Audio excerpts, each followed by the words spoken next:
va maintenant passer à la deuxième partie de l'émission. Donc l'émission, on va un peu plus parler, on va débattre, on va parler un petit peu du méta. Donc le Duel Commander, qu'est-ce que c'est devenu depuis le début 2017? Donc voilà, sa première émission 2017. Donc on va commencer par ce joli petit PDF que notre cher ami Jocelyn a fait. Donc vous pouvez voir ici le metagame, donc qui est en 3 parties, donc le metagame aggro, combo et contrôle que vous pouvez retrouver sur MTG Top 8. Ici, il y a eu quelques petits changements parce qu'on considère plus que Titania est un deck un peu plus combo ramp que vraiment un aggro dans le sens du terme, comme nous on considère aggro. Après voilà. C'est ça. Et aussi que Geist est passé de contrôle à aggro. Voilà, Geist est absolument pas un deck contrôle. Ouais, et je pense que c'est une bêtise de le mettre en contrôle. En fait, il y a un gros. Au niveau du pourcentage, ça changeait rien. C'est juste un switch de 9% et de 9%. Titania qui était aggro qui passe en combo. Et Geist qui était en contrôle et qui passe en aggro. Donc c'est vrai que la version Geist à 20 PV maintenant est beaucoup plus agressive. Ouais. C'est vraiment une version plus. Je vais essayer de Voltron, je vais essayer de poser Geist dans les 2-3 premiers tours, même si deuxième tour si je peux avec Mox. Et surtout c'est que j'ai oublié. C'est pas très grave. Oui, ça, c'est que on a pris aussi le classement, le top 8, que des 3 derniers mois, mais que pour les principaux événements, c'est-à-dire plus de 40 joueurs. Ce qui explique aussi pourquoi il n'y a pas une multitude de petits decks ainsi en dessous. Parce que c'est vrai que, comme dit, une petite FNM à 11 joueurs, c'est sympathique, mais c'est quand même difficile de se faire vraiment une idée d'un méta avec des FNM où on peut avoir 8 decks Trollolo. C'est ça. Et du coup, imagine qu'il y a 20 FNM avec 8 decks Trollolo, bah on va avoir, j'en sais rien moi, un deck qui sort de nulle part et qui fait top 8. Donc voilà. Et c'est le gros avantage de montrer aussi, mais beaucoup plus clairement, les différents pourcentages les différents sous-archétypes des archétypes. Comme là, on va le voir, parce que parce que comme là, en théorie, on a plutôt un metagame plutôt simple, parce que aggro contre les combos sont à 40-40-20. Ouais. Ça semble très bien. Ça ressemble ça. Mais le problème, c'est que dès qu'on s'attache un petit peu à ce qu'on voit, on voit que... Quand on prend déjà à la base les contrôles, on voit que contrôle se résume pour les 38%, on a 30% ça, qui est composé de partners control. C'est via le Chrome ou c'est via le Trazus et de Bria. Donc c'est vraiment deux archétypes, deux sous-archétypes sont à 90% de ce qu'il y a en contrôle. On a 80% du contrôle, c'est ces 2 archétypes. C'est Partners Control ou Bria. Tu veux jouer contrôle, tu joues un des deux. Et même si on regarde un peu plus, si on voit que Partner Control et Bria font environ 40% du metagame tout seul. Ouais, c'est ça. C'est parce qu'après on bascule sur Partners Aggro. Ouais. Qui est juste là. Et là, pareil, on va essayer la même chose. En gros, on a 3 archétypes, 3 sous-archétypes dans Aggro. On a Partner Aggro, Geist et Zurgo. Et d'un coup, on passe de 8% à 3%. Il y a une énorme marche un énorme écart entre les deux. Voilà, c'est que on voit très bien que le metagame est composé de, on va dire, 7-8 decks dominants. Et après, c'est plus rien. Enfin, en gros, ce sont juste des decks un peu outsiders, random, qui arrivent en top 8. C'est ça, on voit des decks qui faisaient crier au loup il y a quelques temps. Grand Arbitre du Saint, 1%, Narset, les gens disaient des fois même Ban, 1%. Malzahn Wanderer, 1%, Keranos, 1%. Enfin, je veux dire, la même Saskia, quand tout le monde disait Saskia, c'est 2%. C'est ça. Enfin, je veux dire, Selvala, où on pouvait faire des sorties 4%. C'est vrai que même High Tide, Jace, machin, où tout le monde criait sur. On se rend compte vraiment que ce Commander 2016, ça faisait longtemps qu'il n'y avait pas eu un metagame autant centré sur. Enfin, il a apporté tellement de decks, tellement de pourcentage. C'est popularisé, c'est polarisé entre les decks partenaires. Le Commander 2016 et le reste. Le Commander 2016, ça comprend, on va dire, déjà aujourd'hui, 45% du metagame vient en top 8 des gros tournois. 45% du metagame, c'est ça continue petit à petit à aller vers. On arrive de plus en plus de Bria et de Partners Control et de Partners Aggro en top 8. Et on voit que Guest est de moins en moins présent. Il a encore à 9%, mais il baisse. Il est de moins en moins présent dans le top 8. Voilà, donc je pense que si cette politique, en gros, s'il n'y a pas de changement pour les prochains mois, ça va encore plus se démarquer entre vraiment ces gros decks et les petits decks à 1% derrière qui arrivent juste là une fois de temps en temps. On voit très bien, les seuls decks qui arrivent à lutter un peu contre Partner et Bria, c'est du Zurgo, c'est du Titania. Voilà. En gros, Geist un peu, donc Geist, voilà, c'est les seuls qui arrivent un petit peu et donc ces decks qui vont réussir à taper très vite, très fort. Mais c'est tout quoi. Enfin, c'est le seul choix qu'on a, c'est de réussir à taper très vite, très fort. Alors, suite aux commentaires de Notashi, je vais un peu plus me préciser ce que c'est Partners Aggro et Partners Control. Parnas aggro se résume, on va dire, à 3 decks. Ça se résume à Boros, donc Akiri Bruce. Ça se résume à, on va dire, on appelle ça Ruyan, je crois. Donc c'est Ryan et, enfin Bryan. Donc c'est Ryan plus Bruce. Ok. Et enfin, tu as le deck un peu Trazios Bruce. Donc en gros, c'est toujours Bruce. Il y a Bruce dedans et vous mettez en plus. Ah non, non, je suis bête. Il y a aussi dedans, il y a aussi Vial Ryan. Vial Ryan, ouais. Voilà. Donc c'est compris entre 3 et 4 généraux partners. Voilà. Et quand tu as contrôle partners control, c'est on va dire à 80%, on va voir mais 90% du Vial Chrome et le reste c'est du Vial Trazios. Merci Friki. Ou du Bruce Chrome. Voilà, mais ça reste c'est ça en fait, ça reste vraiment. On a eu des coups de hype en fait. On a souvent ce qu'on dit, on a eu des coups de hype sur des nouveaux GG en commandeur. Mais là, prendre une telle ampleur, et c'est pas fini en fait, c'est-à-dire que c'est pas fini. C'est ça. Ça fait vraiment peur. On va passer à la partie d'après. Donc les decks qui font le méta en ce moment, donc ceux qu'on a vus. Donc on voit ici les partenaires, ceux dont on vous parlait. Hein, donc Bruce, Akiri, Bruce, Akiri, Bruce, Trazios. Oui, il commence un petit peu, il commence à être populaire sur Cocatrice, il a fait quelques top 8 de petits tournois, à voir s'il arrive aussi à faire plus haut, parce que en gros c'est un deck Aluren, donc c'est un deck combo.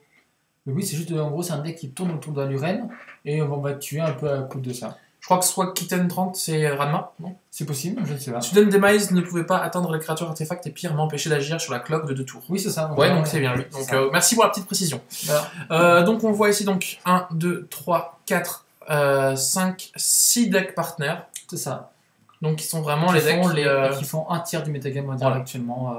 Enfin, en gros, des decks compétitifs joués en deck. Moi, le deck qui m'étonne le plus, j'avoue que c'est vraiment, je ne m'imaginais pas un oui, ça m'a surpris aussi. Ça m'a surpris. Mais il est présent dans les top 8, comme on l'a vu, il est juste avant, proche, il est composé de 4% des gros tournois de top 8. Et c'est plutôt à l'étranger, quoi. C'est ça, c'est plutôt à l'étranger qui a encore joué. Après, c'est pas un mauvais choix en mode full control, en mode headball. Ah non, je dis pas le contraire. Hein. Ça m'évite un gros port pour bloquer. Je ne dis pas le contraire, je dis juste que voilà. On voit aussi donc Karanos qui essaie de survivre un petit peu, mais qui a un peu du mal dans ce méta un peu 20 PV, j'ai l'impression. Karanos, c'est accès à Blood Moon Ruination. Mais c'est vrai qu'à part ça, il souffre aussi de plus en plus. Et, Là, on voit aussi que, comme dit Jace, a un nouveau concurrent qui est Baral. Alors, pour tout vous dire, moi, c'est le pack que je joue en ce moment. C'est le pack que j'ai testé dès que j'ai vu arriver Baral. Et franchement, c'est fort. Vraiment. Pourquoi c'est fort? Parce que, voilà, avant Baral, en mono bleu, je jouais click. Je suis pas passé par Jace, mais c'est c'est-à-dire, même comparé à Jace, avoir 1-3 de body, ça change beaucoup de choses. Ouais. Ça permet de bloquer des 2-2, ça permet de bloquer Zurgo, ça permet de bloquer des bears.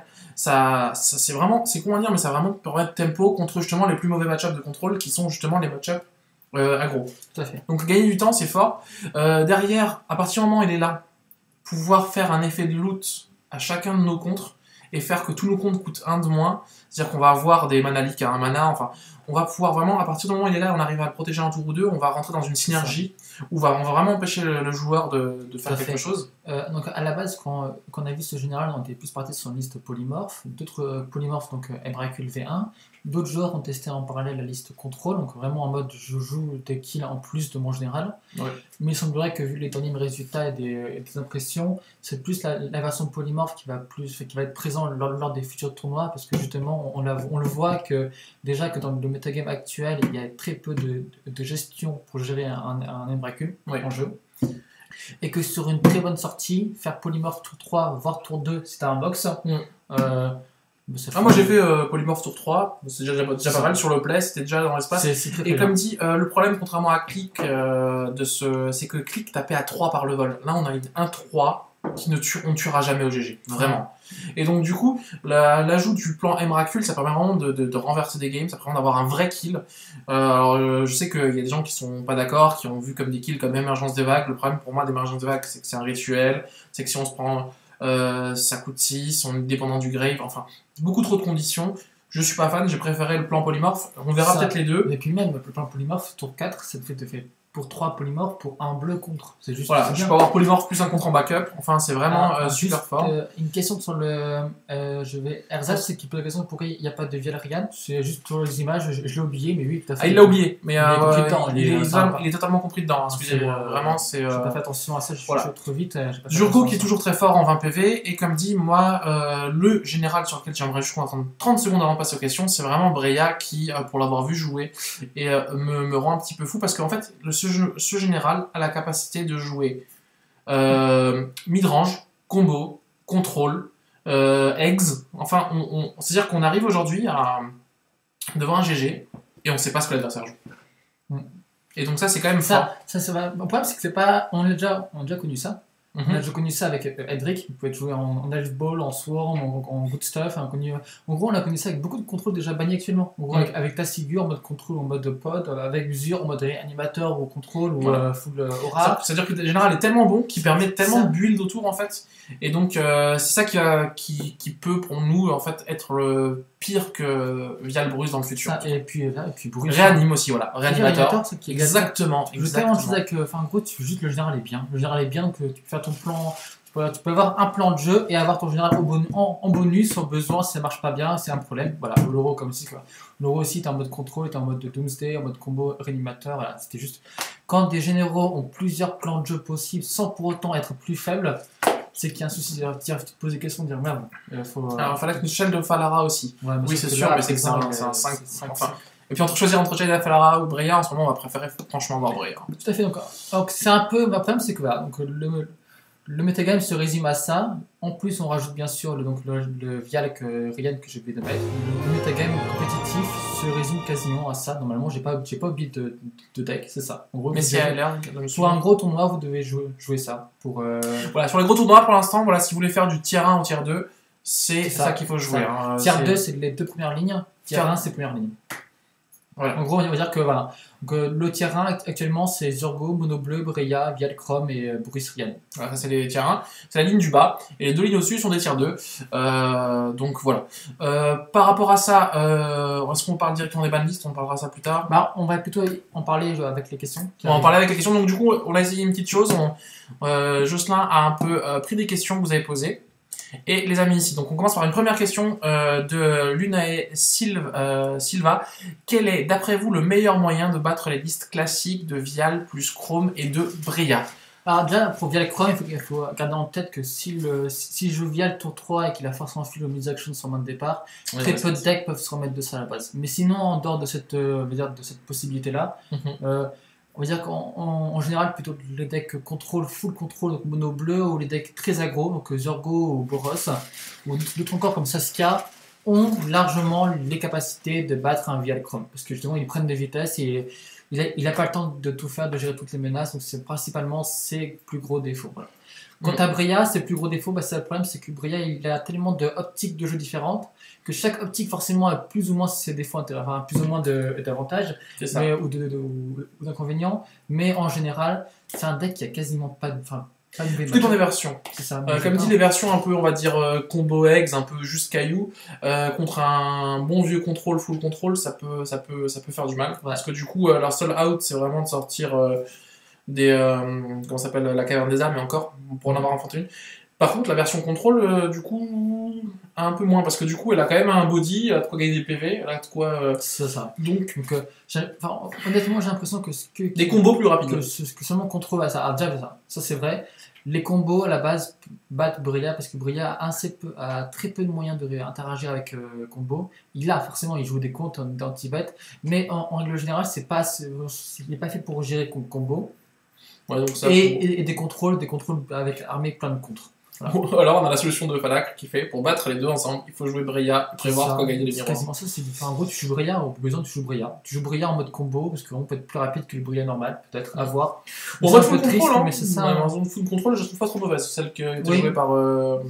J'ai oublié comment il s'appelle. Ashwin, c'est ça, je crois qu'il jouait ça. Peut-être oui, ça t'a fait. Voilà. Donc par rapport à ça, c'est ce qu'on pense. Si vous avez d'autres idées, n'hésitez pas. On va passer à la suite des questions.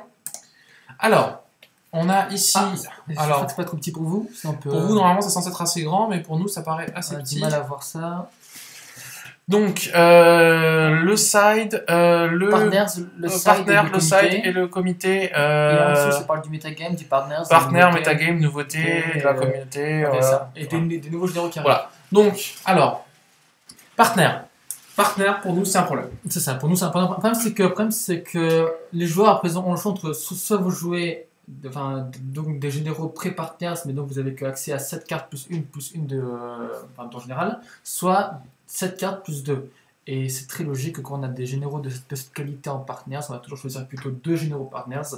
Question de CA, question de tempo, on est bon. Donc j'ai peur honnêtement qu'on se dirige vers de plus en plus de partners. C'est ça. À l'exception de certains généraux qui sont au-dessus de partners, qui sont au même niveau. Parce que Breya, ou Monobleu. Parce que Breya, c'est un partenaire à elle tout seul. C'est ça. Parce que Jace, c'est un moteur ACA tout seul. Il fait tempo, QA, CA, il fait tout. Voilà, donc à part ces généraux-là, ou des généraux comme Titania qui fait pareil, il fait plein de. C'est des généraux qui sont, comme dit, on va dire. Super forts tout seul. Mais le problème de partenaire, c'est qu'en fait, quand on va avoir une combinaison de couleurs, la question c'est est-ce qu'il n'y a pas mieux en partenaire? Simplement. C'est ça, Saskia, est-ce que c'est pas mieux de jouer Ryan et Bruce? Et la réponse c'est oui. Voilà. Finalement, et le pire c'est que dans aucun cas possible, Saskia est meilleur. Finalement, tu joueras toujours ça au-dessus, tu joueras toujours Bruce, Ryan au-dessus de Saskia.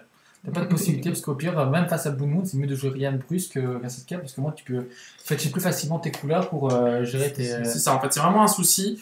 En fait, le souci, il n'est même pas que qu'il y a de généraux, parce que s'il y avait des généraux qui étaient mauvais, mais c'est que les généraux en eux-mêmes, dont on parle, que ce soit Bruce, que ce soit Vial, ils sont pas mauvais, quoi. C'est des généraux. Mais on avait parlé au tout départ en novembre, qu'on a commencé à avoir cette capacité. Elle est super, franchement, et puis ça plaît aux joueurs. Le problème, c'est qu'on avait dit, tant que les généraux n'auront pas un coup de mana trop faible et seront pas trop forts, c'est ira, parce que finalement, tu pourras compenser le fait d'avoir 2 généraux moyens contre avoir un bon général. Mais le problème, c'est qu'il y a des bons généraux en partenaire. Et avec des coups de mana plutôt. Parce qu'on disait, voilà, tant que les coups de mana étaient envoyés au début sur les. C'était à 3 minimum. À 4-5. C'était à 4-5, on se dit 4-5, voilà. Le problème, c'est qu'on a des généraux qui servent à 2-3, quoi. C'est vrai que, comme dit, tour 2, tour 3, etc. Toujours parfait, c'est aussi horrible. C'est un peu horrible. Donc voilà, pour nous, vraiment, il faut trouver une solution. Alors, quelles sont les solutions? Il y en a plusieurs. Moi, j'en avais opté une pour qui était. Je sais plus c'est laquelle. Toi, tu parlais de passer à 6 cartes. Et ça, en gros, on avait passé à 6 cartes. Voilà, la solution de Jocelyn est de passer à 6 cartes pour les jeux qui jouent partenaire. Parce qu'en gros, ce serait vraiment un vrai choix pour le joueur partenaire. Par exemple, je joue Boros, en fonction de ce que je pense avoir dans la salle, soit je décide de passer à 6 cartes, et j'ai accès à Bruce, donc du lien de vie si besoin est, ou je passe à 7 cartes, donc je suis beaucoup plus stable dans mes sorties. Mais forcément, si tu passes à 6 cartes, tu seras obligé de jouer beaucoup plus de terrain pour éviter les mulligans à 5. Mais pour moi, c'est une stratégie qu'il ne faut pas écarter ça. Moi, la stratégie que j'aurais prise, personnellement, c'est celle de respecter l'identité couleur. Donc, c'est-à-dire qu'à partir du moment où on choisit un général dans une identité couleur, on peut prendre qu'un deuxième général dans la même identité couleur. Alors, vous allez me dire, ouais, mais du coup, il y a des généraux qui en ont qu'un seul. Et je trouve ça justement intéressant parce que ça permet à Wizard de sortir dans 1 an, 2 ans, 3 ans, de nouveau des généraux partenaires, sans que ça redevienne de nouveau le micmac. Et du coup, pouvoir garder des généraux qui restent dans les mêmes identités couleurs, ça affaiblit déjà le pouvoir de pouvoir jouer Vial avec du bleu, de pouvoir jouer Ryan avec du blanc, de pouvoir tout jouer toutes ces choses-là. Et du coup, ça permettrait à des jeux comme du coup Saskia de revenir, des 4 couleurs qui du coup n'étaient plus joués parce qu'on pouvait jouer. Voilà. On essaie de trouver la solution, on n'a pas la. Mais en tout cas, la seule chose sur laquelle on est d'accord tous les deux, c'est qu'il faut faire quelque chose. Après, la troisième solution. La solution, c'est des bannes. Et je pense qu'il faut ban autant Bruce que Vial, parce que Bruce, franchement, t'as envie de jouer Bruce, mais quand tu peux, c'est gagner en match, c'est fort. Solution 3, c'est de passer par des bannes. Ouais, c'est ça. C'est ça, c'est vraiment ça. Alors, beaucoup de joueurs proposent de faire une taxe commune pour les partenaires. Le problème, c'est que si tu fais une taxe commune, le second général ne sera jamais joué. En gros, c'est ça. Parce qu'en gros, si tu le promets. Ou alors, il sera joué juste pour avoir accès à une couleur. Mais en gros, ça n'a pas joué. Oui, mais du coup, via le Chrome, tu joueras Chrome juste pour avoir accès au bleu. Oui. Donc, il sera joué. Mais pas pour Chrome, juste pour Vial. Parce que finalement, si tu Vial, jamais tu auras Chrome pour cette mana. Après, ça permet toujours aux joueurs d'avoir. Voilà, et alors toujours la question que les gens, sur la phrase que les gens se disent aussi, c'est ban la capacité partenaire. Le problème, tu peux pas. Le problème, c'est que c'est marqué sur chaque carte, capacité à partenaire. Donc, est-ce qu'on a le droit, en tant que joueur, de prendre une partie de la carte et dire jusque là la carte ça va, puis là la carte on enlève. Ça. c'est un peu Sinon, on l'aurait compliqué. déjà fait avec État Sigur, la capacité fouille qu'il faisait aussi. Le problème, c'est C'est que ça. maintenant, on peut pas faire ça. Et surtout qu'il faut aussi garder en tête que Partners, c'est populaire. Les joueurs aussi aiment. Même si c'est chiant parfois à affronter que ça sur un tournoi, les joueurs aiment beaucoup jouer Partners. Enfin, beaucoup de joueurs aiment jouer ça. Voilà, Je c'est trouve vraiment le concept très sympa. Et donc, il faudrait chercher à affaiblir ou bannir un petit peu Partners, mais sans pour autant tuer Partners. Il faut que le joueur puisse toujours jouer Partners s'ils ont envie de jouer Partners. Exactement. Le deuxième point qui était le side. Alors le side pour l'instant c'est absolument, Non, c'est ouais. toujours non. Simplement déjà, tant qu'on est en 99 cartes, et je dis pas que je veux qu'on baisse, hein. Je dis juste que tant qu'on est en 99 cartes, sidé, c'est pas possible. En tout cas, pas comme on le fait maintenant. Je sais qu'il y a eu des idées qui étaient d'avoir un side qu'on fait avant la partie, quand on voit le match-up, et qu'après on n'a plus le droit de bouger. C'est quand même, voilà, c'est compliqué, mais pour moi... voilà. On me pose la question si j'ai parlé de mon barral. Oui, j'ai parlé de mon barral. Je trouve très fort. Je sais que Strepsil qui jouait avec. Donc, après, Voilà. encore, Donc le comité. c'est un vaste sujet. C'est un vaste sujet sur lequel on n'a pas envie de se. C'est ça. On n'a pas envie de se mettre tout le monde à dos. On est d'accord Ouais, pour dire juste- une chose, et ça, si le comité l'écoute, il y a vraiment un souci de communication par rapport à ce comité. Vraiment, c'est la seule chose qu'on peut leur reprocher, nous, enfin en tout cas moi, c'est que ce qui s'est passé au mois de janvier, ça aurait pu mieux se passer. Dans le sens où si vous aviez expliqué le pourquoi le no change, en expliquant que vous avez fait des tests, en expliquant que voilà, vous avez... franchement, en faisant des news, un article, en faisant plus de communication sur le pourquoi du comment, ça aurait passé. Non, Le mais problème ça, qui s'est passé, c'est que le pire, c'est on ressentait dans ce message qu'en gros, que Vial allait être banni, mais que c'est pas maintenant. En mode, allez, on vous laisse encore 3 mois pour jouer avec. On dit, mais non, si tu sais que Vial est trop fort, tu bannes dès maintenant. Pourquoi tu t'embêtes à garder un metagame pourri 3 mois de plus? Il y a eu Juste vraiment en un mode, problème. c'est trop tôt. Mais non, Il y a vraiment eu un problème de communication, et ça c'est vraiment le gros souci qui se passe avec le comité, c'est que eux, pour eux, leur seul boulot c'est on fait nos ban lists, on fait nos tests, on fait machin, mais derrière on n'est pas plus que ça. Et ce serait bien que le comité devienne, pour moi en tout cas, un peu plus que juste on vous donne les ban lists. Vraiment devenir un pôle où il y a un pôle de communication, et il y a des gens qui embauchent quelqu'un qui communique. S'ils sont pas bons là-dedans, je le comprends. Les gens qui sont pas faits pour la com, qu'ils embauchent quelqu'un qui s'occupe de la com dans ce cas-là. Parce qu'il y a vraiment un souci de com. Annoncer que le metagame, que Partners ou que Bria, pour le moment ça va, ça pose pas trop de soucis. T'as envie de dire, mec, mais putain, regarde un petit peu, voilà, on voit que ça monte, on voit que c'est des c'est un souci. Alors, c'est un souci, vous voulez pas le ban ban tout de suite, ok, expliquez-nous pourquoi vous ne le ban tout de suite, quels sont les. Enfin, mais... en gros, juste parce que vous avez un doute, mais non pas parce que vous savez que vous n'avez pas dans 3 mois. À ce moment-là, c'est idiot. Voilà, parce que comme dit, il y a eu tout de suite. C'est ça, il y a eu des soucis, surtout que comme dit, il y a eu des soucis avec les organisateurs de tournois. Parce qu'il faut se rendre compte que les organisateurs de tournois, ils ont dû faire avec ça, dans le sens où eux, ils organisent des tournois, mais si les joueurs ne veulent plus venir au tournoi parce qu'ils sont pas contents de la banliste ou ils sont pas contents de la communication, du coup, ce qui s'est passé, c'est que les organisateurs de tournois se sont retrouvés avec des gens qui étaient préinscrits à certains tournois. Et ils ont enlevé leur préinscription. Ils se sont dit, parce que moi, tant que ce général est dans le metagame, je ne jouerai plus. Du coup, ce qu'ils ont été obligés de faire, et c'est ce qui s'est passé un petit peu pour ceux qui n'ont pas suivi, c'est que certains organisateurs de tournois, Paris, ailleurs, ont décidé dans leur boutique d'interdire, par exemple, Vial et Chrome. Voilà, parce que du coup, parce qu'ils ont besoin de vivre, ils ont besoin de faire marcher leur tournoi, et si leur tournoi se retrouve à 4 personnes parce que le méta ne plaît plus à personne, eux ils vont dire, bah, vous êtes bien gentil le comité, mais nous on a besoin de faire tourner notre boutique. Donc ça aussi, c'est dans le comité, t'as aucun orga qui a un donc, droit de vote. Ce qui serait peut-être bien aussi, c'est d'avoir aussi dans le comité, peut-être, quelqu'un qui organise des organisateurs de tournois. Donc ce qui s'est passé, c'est qu'il y a eu une sorte de gros tournois. De gros tournois. Donc il y a eu un organisateur qui a voulu créer une sorte d'autre comité non officiel. Pour l'instant, nous, on prend pas parti. On dit juste que si ça arrive, c'est qu'il y a quand même un petit souci. Et pour nous, ce souci se focalise vraiment sur la communication. Voilà, on sait que le comité, vous faites du boulot, et on le dit pas. Alors, vous faites du boulot, vous faites des tests, vous faites des machins, mais je pense que la manière dont c'est communiqué est pas assez bonne, dans le sens où, même si vous passez de temps en temps sur Magicville, il faut se rendre compte que 80% de la population de Duel Commander ne passe pas sur Magicville. Hein. C'est ça. Donc ils sont pas au courant de ce qui se passe comme discussion, donc je pense qu'il y a vraiment un souci de communication. Le problème, c'est que t'as beaucoup de gens qui passent pas sur les forums, qui passent pas sur Facebook, mais qui et qui discutent juste entre eux, mais lors des tournois, et ce qu'ils entendent, c'est juste, en gros, tout le monde sait que Vial c'est trop fort, mais ils se préfèrent ne pas parler. Donc ils comprennent pas, parce qu'il y a des gens qui passent pas sur les forums, il y a des gens qui passent vraiment pas, ils sont là, ils jouent à Duel Commander dans leur boutique, mais ils comprennent pas ce qui se passe. Ils voient juste, on leur dit tiens, ça c'est ban. Et ça c'est un souci. Ouais. Sinon, ensuite, parler des nouveaux généraux aussi, donc c'est parce qu'il arrive. Récemment, on a eu une petite montée de Karlov. Karlov aussi un peu en mode agro-all-in, Voltron. Moi, dans les nouveaux généraux, comme dit, je pense Baral. C'est vraiment celui que je vois qui. Baral, ouais. Et aussi, bien sûr, le deck Aluren, en 4 couleurs Aluren Partners, où le but c'est de tour 4 tuer si on a Aluren en main, c'est de tuer tour 4. Voilà. C'est ça que pour le moment, ça reste. Le problème, c'est que Partners Partners et Bria sont tellement présents que ça limite beaucoup l'apport de nouveaux decks ou de nouvelles stratégies. Donc Ouais. c'est un peu dommage. On va peut-être passer à la suite. Alors, non, excusez-nous. Page 5. Alors, juste, on a une question ici. Il y a toujours des commandeurs qui ont cassé des bouches pendant plusieurs mois avant que le ban tombe. Non. Alors, oui, tout à fait. Le souci, il est que si la communication est bien faite, les gens peuvent patienter. Ça, C'est-à-dire que si on t'explique le pourquoi du comment on attend, en tant que personne, en tant qu'être humain, tu te dis, bon, voilà, je comprends. Le problème, c'est qu'il y a eu une incompréhension de la part des joueurs. Et c'est pour ça que cette fois-ci, ça a un peu plus pété que d'habitude, parce que les joueurs n'ont pas compris. Ça, si on regarde sur les derniers généraux ban, on a eu donc Derevi qui a été ban au bout de 1 mois et demi. Donc vraiment, en gros, ils ont vu que c'était trop fort. C'est sorti en novembre, en janvier, ça avait été ban.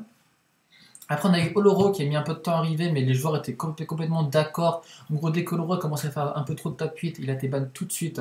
En gros, il a eu son premier gros top 8, on va dire, enfin, en dehors de la Coupe de France en novembre, il a eu son premier gros top 8 avec la liste de Wafutapa en contrôle en mai, je crois, mai. Et puis en juillet, à la banliste, il a été banni. Voilà, c'est cela. Après, on a eu quoi? On a eu Tassigur et Isan. Tassigur est passé un peu en mode zone rouge, enfin zone orange, zone rouge, revenir en zone orange, et après il a été banni en zone rouge, banni. En gros, ça Voilà. ils ont vraiment indiqué, on voyait que c'était pas. Et ça permet de répondre aussi à la question de Strepsil, qui est la watchlist, c'était pas si mal. Le problème qu'ils ont dit, et là ils ont eu raison, le problème de la watchlist, ça se fait que les gens, quand ils voyaient leurs généraux en rouge, ils se disaient, oh punaise, il faut plus que je joue ce général, il va se faire bannir. Du coup, pendant 3 mois, on se retrouvait à voir ce général qui finalement ne paraissait moins pété. Du coup, le problème, c'est que pour que le comité puisse prendre un choix, ils se disaient, mais attends, mais on le voit plus dans le méta, donc est-ce qu'on le banne ou pas? Et donc c'est vrai que là, je peux comprendre que la watchlist avait un effet pervers en fait parmi les joueurs. Donc ça, je comprends qu'elle soit partie. On va juste continuer sur les questions. Là, alors, peut-on nerfer Partner sans le tuer? Je pense que oui, totalement.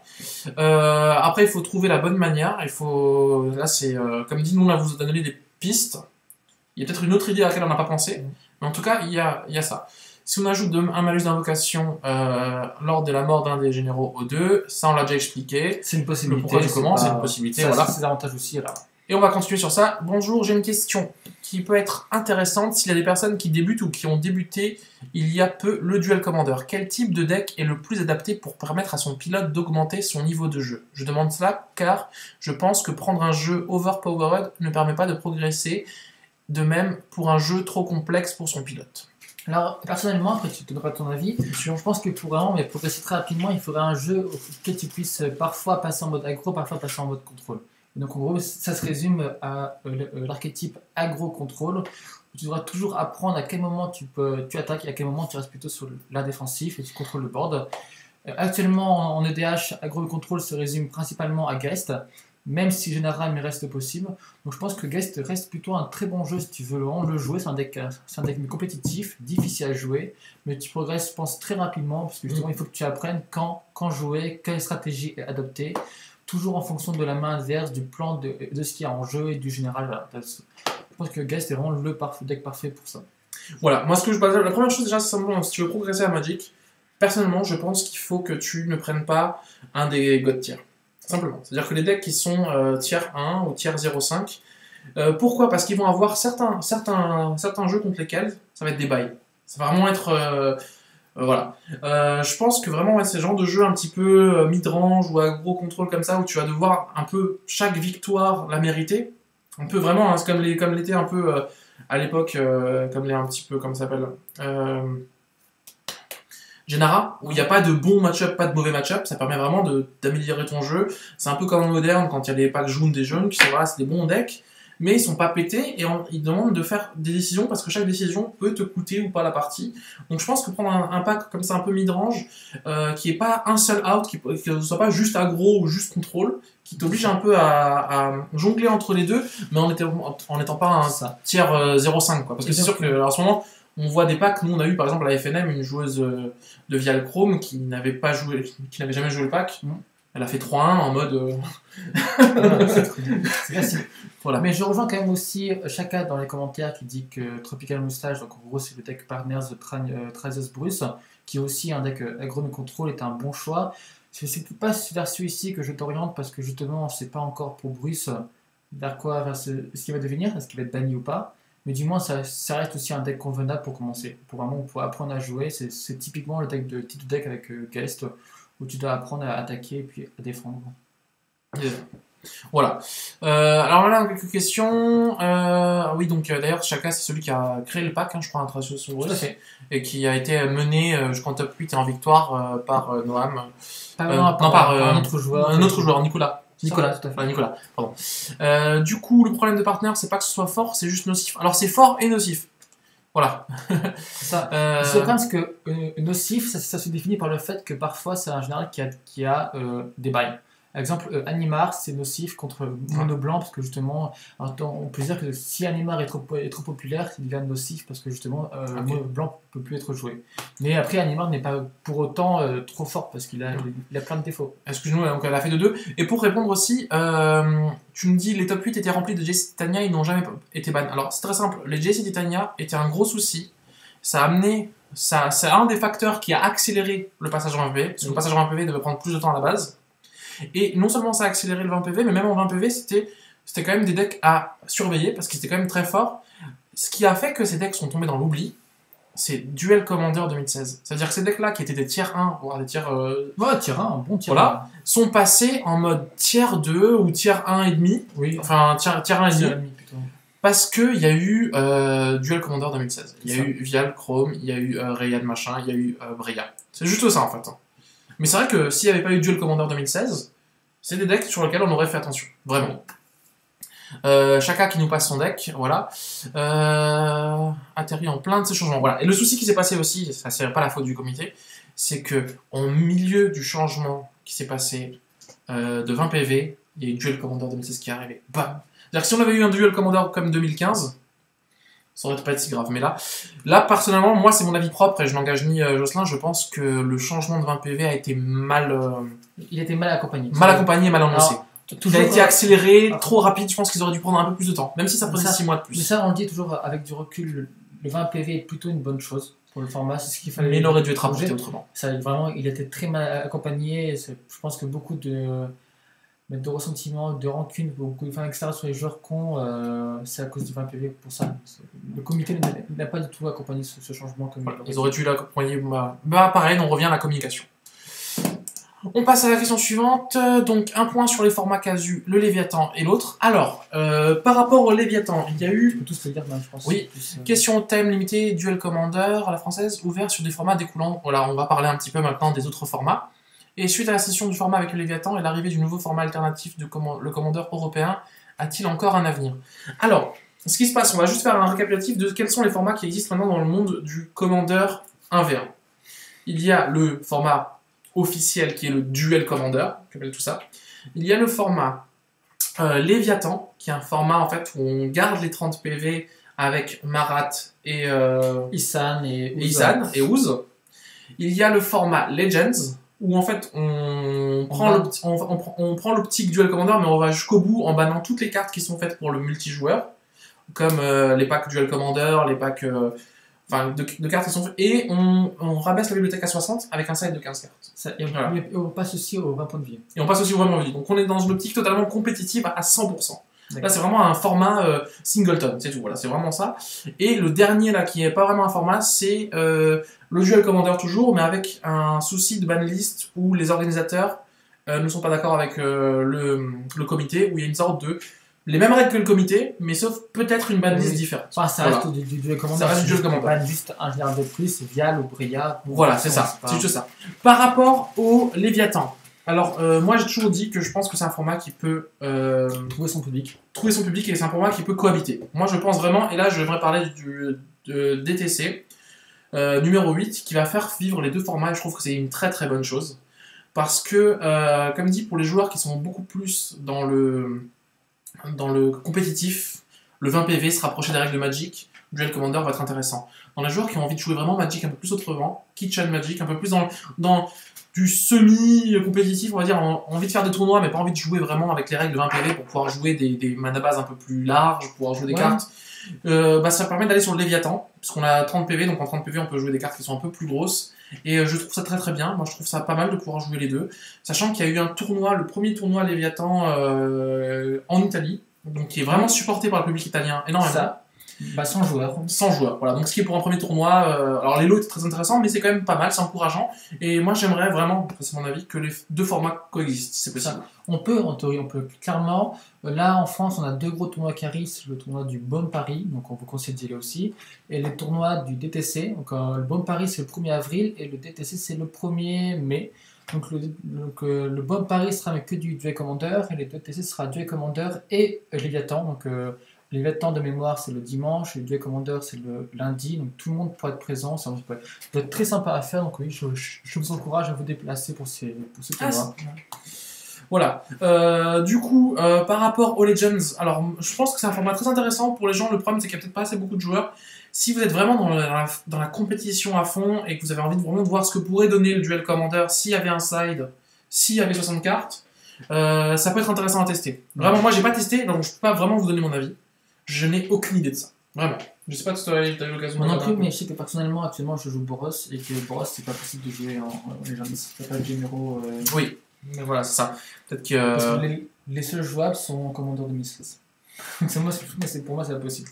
Ça, donc, voilà. Je pense que, à part si vous avez des questions encore, on a fini.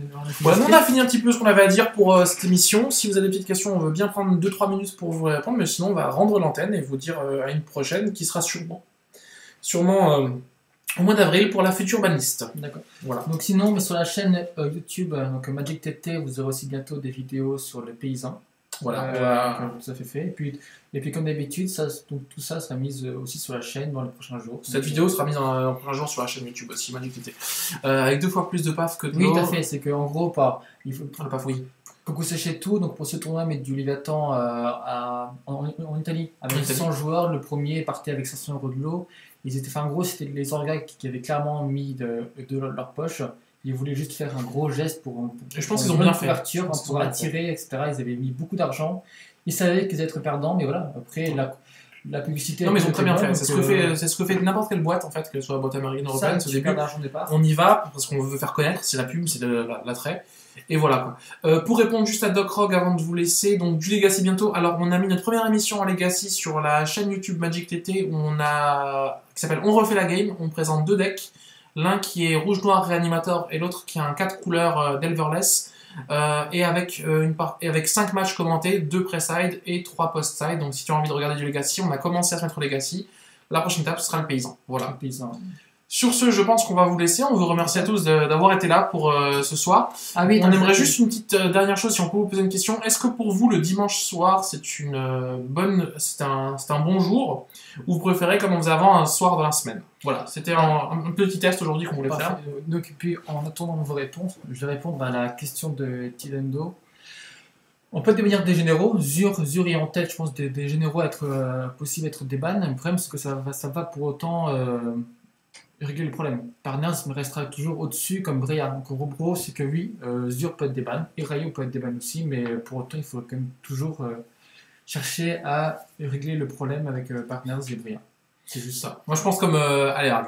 Les débats des cartes, c'est un peu ouvrir la porte à toutes les fenêtres. Quoi. En semaine, c'est mieux. Ok, on verra. Au pire, on fera sinon un sondage. On fera un sondage peut-être sur n'oubliez pas le son. Alors les sondages, généralement, on les fait sur le Facebook. Donc si jamais vous voulez être au courant de tous les streams, de tout ce qui se passe, vraiment, si vous avez Facebook, je vous incite à vraiment venir sur notre Facebook Team Tokar. Voilà, c'est là où on est le plus actif. Voilà. Voilà. Comme ça, on regarde pas les bronzés. Ok, on a pas mal de gens sur le dimanche. Ouais, donc dimanche, au pire, on fera ce dimanche. C'est cool. Voilà. Dimanche soir. Merci à tous de nous avoir suivis. N'hésitez pas à nous suivre sur le Twitch et sur le YouTube. Et on vous dit à bientôt pour une émission sur le Duel Commander. Bye bye.